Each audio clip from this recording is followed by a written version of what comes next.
All right, welcome into today's episode. We've got two special guests with us today from the Oakland High School Marching Wildcat Band. We've got Director Casey Woods, have Senior Drum Major Arie Harbin. Thank both of you for joining us today. Thanks for having us.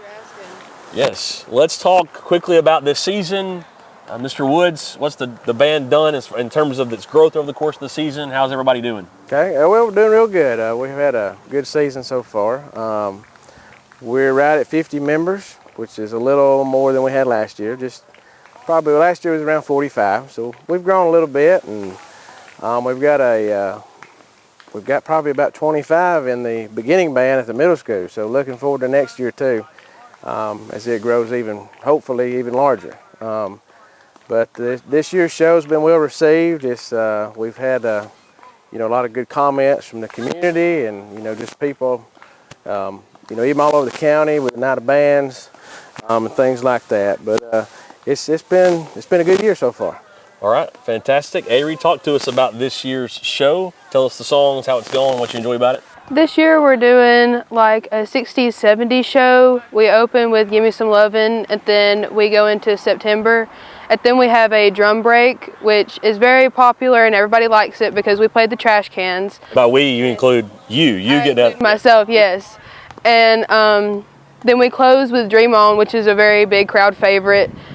I think everybody likes Dream On as a closer because of all the different types of tempos and movements we do that really catches their eye.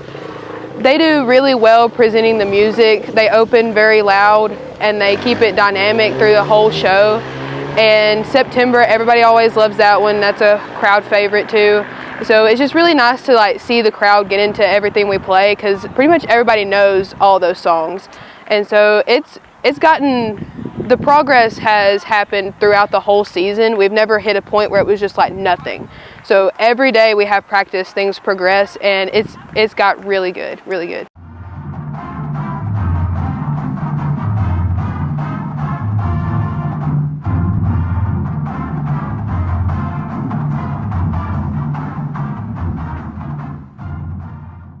Let's now talk about this director and drum major relationship. Obviously, always you put a lot of faith and trust in the drum major. Oh yeah. But for the third year now, Arie's a senior, aging out, graduating this year. But Arie's your niece, you're the uncle. So talk to us about how neat and special that's been for the past 3 seasons. It's been really special.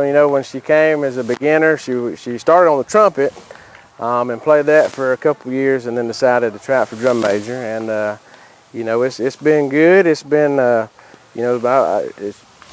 my end, I've been proud to see her progress and learn and get better. And, she has won numerous superior ratings, and she's won some best in class awards. And it's really been her.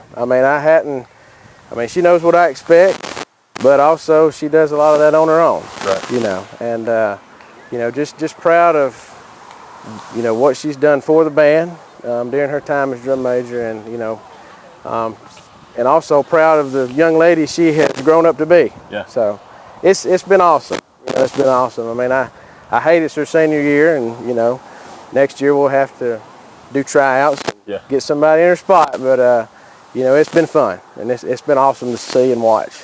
So that's wonderful. Arie, what about from your perspective? I've really enjoyed it. I think it kind of helped a lot because I already knew what his standards was for a lot of stuff. So it's not like coming in and learning somebody's standards for what they want for their classroom, team, band, whatever.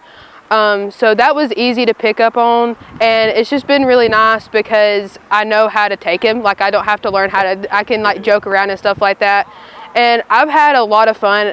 I really didn't talk to a lot of people or talk in front of a lot of people before I did this. Yeah. So it's been cool to be able to see in myself hey, I can talk in front of people now. I can go up in front of people now and not just completely shut down. Good. I've grown to be able to speak and go in front of people, and that's cool to see within yourself. I love it. Even if I didn't win all those awards, I would still love it. But being able to go and show what I've worked on all season long and all throughout the years, and be able to win the awards, not only for me but for them as well. Yeah. That's really cool, and it's just nice to be able to show people what I like to do and be awarded for it and do it with your family and your friends. And so it's been great. I love it. Great. So just inquiring minds, like when you mess up, does he come down harder on you, or is he more reserved because of the family? You don't want to hear about it from sister. I feel like, well, she comes down on me harder than he does, which Pretty harsh on her. like when I mess up, I get a look from both of them, especially if she's there. I just get that same look, and I'm like, okay, that was wrong, so I need to fix that. Cool. But like, it's not anything that just makes me be like, oh, I don't want to do this no more. It's just like, that's something I need to correct. And then once I correct it, I'm like, okay, this is better. This ends up being better. Very good. Glad to hear that. Let's now talk about a special night that we had a couple weeks ago. Homecoming night in September, 100th centennial celebration. As a part of that, you welcomed some alumni band members to play with you in the stands. Talk to us about how special that was. Man, it was very special. I didn't get an exact count, but we had a ton of folks come back from just different years, and a lot of the kids, because this is my 16th year. I had, pretty sure I had, kids come back from every year that come by and stopped and seen me, and that was special to me. It made me feel good, But man, it was a packed house. I mean, there was people everywhere, and it was a great night. Especially, I started in 2008. That was my first band, and I had kids from that band, here, and it was just awesome. It was just awesome, and really enjoyed the night. Had some alumni play in the stands with us, and had some just come by and sit with the band and just enjoy the evening. Yeah. But it was a good night. Did you make them tune their instruments before they got up there, or was it just? Well, I think some of the band kids helped them once they got up there. Get it in tune, ready to go. Good. So it was fun. All right, so Arie, that night was additionally special just for your family, because as a part of that night, your mother, Casey's sister, Carrie Harbin, got up and directed with you. So tell us about how that went down, what it was like. That was really cool. She had been talking about it since they had announced that they're doing like a non-alumni. So she was like, "You gonna let me come conduct with you?" And so after halftime, when we got everything settled back down, we set up the other podium, and I was like, "Come on!" And she came and she conducted with me. It was fun. It was cool because, like, I did the same exact stuff in band that she did. She played trumpet, and then she went to drum major. I played trumpet, and then went to drum major, and it was just really cool. Everybody was like, "Oh, that's really cool. You get to conduct with your mom." I was like, "Yeah, that's really cool." What song did she help with? 7 Nation Army. Okay, cool. Which would not have been out when she was in high school, right? No. Well, very cool. Very, very good. Well, a lot of neat memories and more to come. Mr. Woods, just talk to us about your fall plans the rest of the year. How's that look? All right, well, we just finished up the Dora competition. We was part of the Horse Creek Marching Invitational, and that went well. And this coming week, we're headed to Hansville High School to compete there.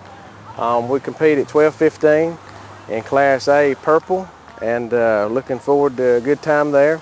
And then on November 4th, that's Saturday as well, we'll be in the Jasper Veterans Day Parade.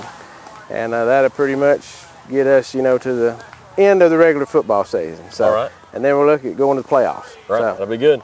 Very, very good. Arie, close us out a little bit with your final memory. In 30 seconds, 60 seconds, that kind of thing, what will you remember? I just remember being able to make all of my good friends, my best friends, being in band.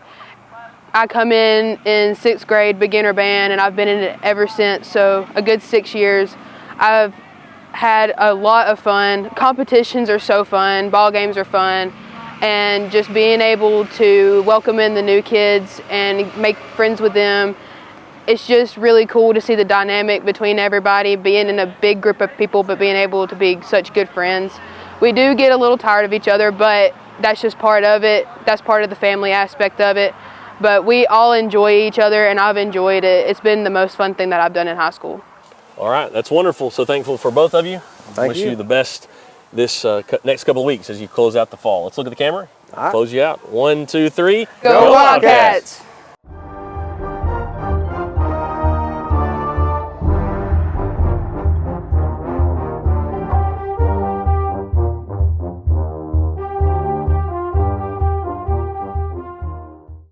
All right, Coach, so football might be the ultimate team sport.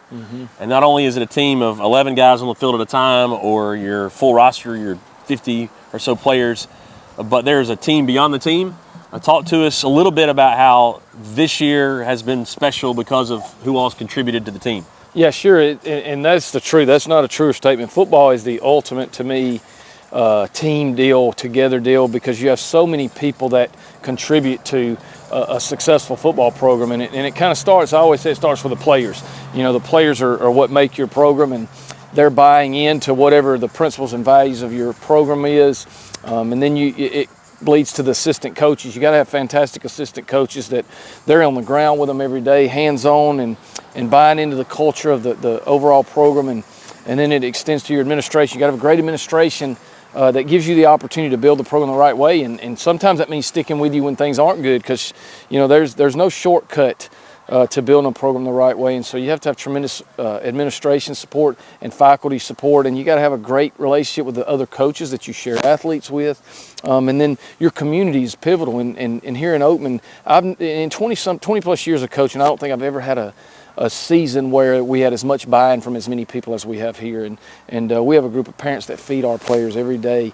We practice in the morning, and they feed them breakfast. They cook for them. We get financial support from people to help us be able to do things that allow us to be successful. Administrative support that gives us our players to lift weights year-round and gives us the freedom to do things that we need to do to build that. And again, I can't brag on our assistant coaches enough. They do a tremendous job with our kids. They're great coaches, but and I always say this, and I don't say this lightly. They're great people, and they're men that you would want your son to be around each and every day, and I'm proud of them for that. And I set them first, and there's certainly, I mentioned last, but our players. We've got tremendous group of senior leaders, and then a group of juniors that are incredibly close, and a big group of sophomores that really work hard, and they've all meshed together, and kind of we don't have any selfishness right now, and I'm proud of that. They play for each other, and that's unique in today's time. And so really blessed to be here in Oatman and to be around such a great group of people, community-wise, administrative-wise, our coaches, and certainly our players have done a tremendous job of buying into that together concept. All right, that's great. Glad to hear that, and please know that we're all appreciative to everyone who's pitched in, no matter how that looks. Let's now talk about this game this coming week, Friday night, last regular season home game. Don't know yet what the postseason picture looks like, but what's it going to be like to have the Winfield Pirates here at H.D. Collins Field? Y'all excited about that game? Always a great, very well coached team. Coach McKinney is a fantastic high school football coach, and when you turn on the film and watch Winfield play, you're going to see that they play extremely hard. And they're we want to play like them. We want to play 100% every snap like they do. I always say this, and it's not to disrespect anybody's program, but Fife and Winfield are the two teams that I've seen in my coaching time here that play the hardest, and just really impressed by how hard they play and how disciplined they are. So we'll have to do a lot right, and continue to do the things that have gotten us to this point that's brought us success, and play the game the way we need to play it, which is with a physical edge. And I don't have any doubt our kids will do that. They've been tremendous this season with how they've stayed with the plan, and certainly expect them to do that Friday night. All right, that sounds great. A bit of an amen corner to go from Fayette to Gordo to Winfield. No doubt. No, it's been fun. But what it does is, I said this last year, when you go through that, whoever you play in the playoffs, you're at least been battle tested by some tough physical teams and had to play 48 minutes. There's times that you don't do that late in the year, and you lose your conditioning and you lose your edge. But when you play them three back-to-back, and then a great, we finished the year with a great meet team, it prepares you to play 48-minute games, which you have to do in the playoffs. Yep. All right, very, very good. Everybody close out. Yeah, we appreciate everybody that contributes to the success of our football program here, and that includes our students, our band, our cheerleaders, and all the community people. I'm just certainly grateful for you, and go Wildcats.